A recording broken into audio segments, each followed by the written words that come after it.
What if happiness were a virus? Could you resist it? Now picture this. No pain, no conflict, no loneliness. Everyone is kind. Everyone is smiling. And that's exactly why this isn't heaven. It's the apocalypse.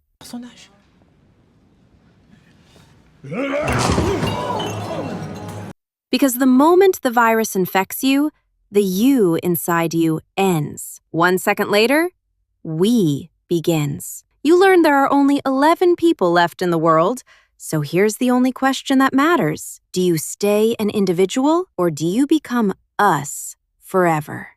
The series is called Pluribus. In Latin, it means many. You know the phrase e pluribus unum, out of many, one? Pluribus flips it into something darker. Not unity, but erasure. When the virus hits, you don't suffer. You relax. And that's the trap. The moment pain disappears, freedom might disappear with it. Imagine a mailman suddenly performing open heart surgery, a waiter flying Air Force One. At first, you'd think, humanity evolved. No, this isn't genius, it's data sharing. Skill is no longer the result of your effort, it's the network granting you access. Individual achievement is dead, replaced by a collective algorithm. Perfect, but lifeless. Think about social media, the days when everyone got angry at the same thing at the same time. The same words, the same outrage, the same intoxicating certainty of being right. Pluribus is the biological version of that. The algorithm isn't on your screen anymore, it's in your bloodstream. So here's the question. If you don't realize you're being exploited and you're biologically happy, does that make you free?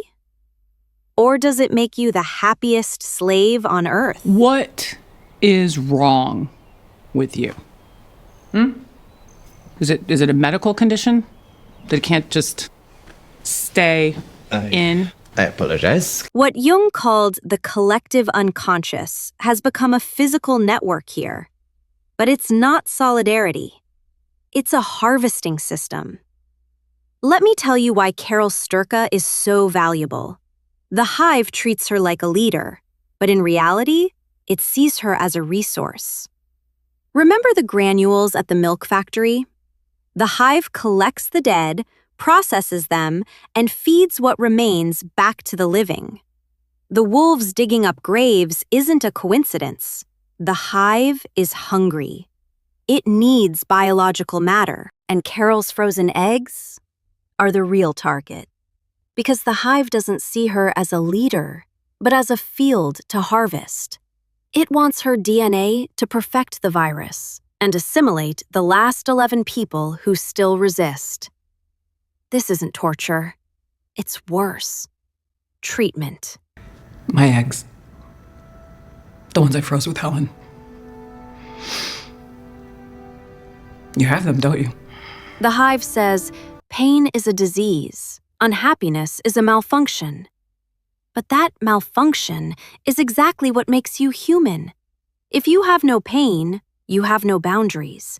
And if you have no boundaries, you don't exist.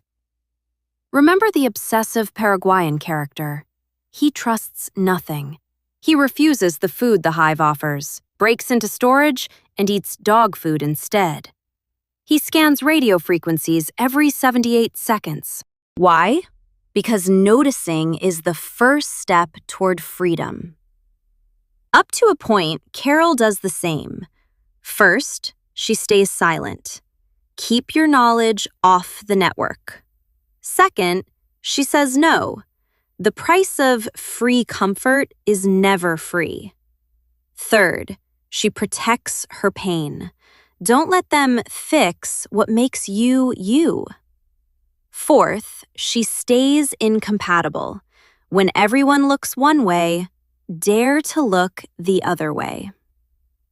Carol's final choice shows the cost of all this.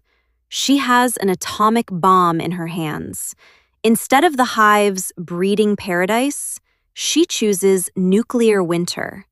extinction, but freedom. You win.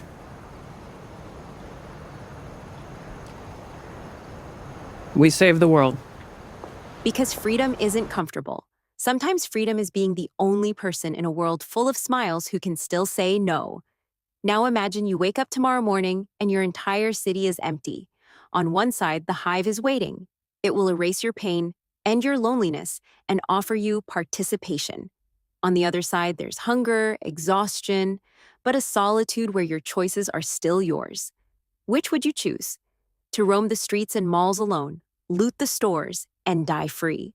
Or to feel the same happiness at the same time as the movie stars you love, forever, becoming we? Would you choose your own hell or someone else's heaven? But the question that will really mess with your head is this. The next video that gets recommended to you, did you choose it? Or did the Hive choose it for you?